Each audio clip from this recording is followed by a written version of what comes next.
Yan. Lapit na tayo mga ano guys. Oh. Bilis lang pala itong gawain na to. Paspasan natin to guys. Ayan oh. Parang ano lang yun. Parang di motor din. Joke lang guys. Ano lang to. Dapat masaya lang tayo dito. Ayan. Isa natin. Parang di motor.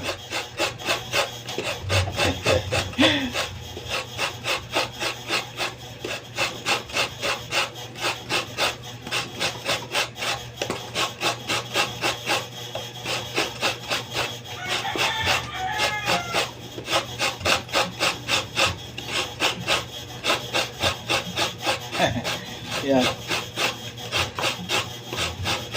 Gagawin natin yung mga gawaing pambahay guys. Kasi ito yung mga trabaho nga kasanayan ko noon nung nasa probinsya pa kami. Pag nagulay, lagyan ng gata. Yan. Pag nagbiko,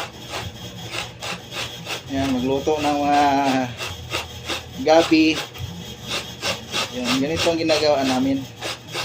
Wala namang ano doon sa probinsya, yung motor-motor nga iniikot lang tapos ano mo lang yung salang mo lang yung niyog.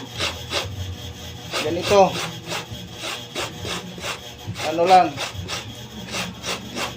Mano-mano. Yan. Mano-mano lang itong trabaho na to. Parang nasa probinsya lang ako. Kasi basta ang trabaho natin, masaya lang tayo, okay yun. Sa trabaho natin doon sa company o dito sa loob ng bahay, dapat masaya lang tayo guys, para hindi tayo ano,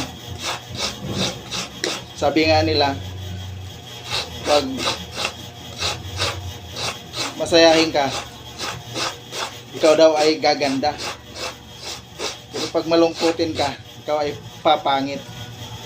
Kaya itry natin din nga masaya para tayo din ay gaganda. Kasi pagka malungkutin tayo ay papangit daw eh. Kaya huwag tayong malungkot. Dapat happy lang para tayo ay maganda. Yan. Tapos na, di ba? Simple lang. At least masaya tayo, guys. Happy New Year, guys!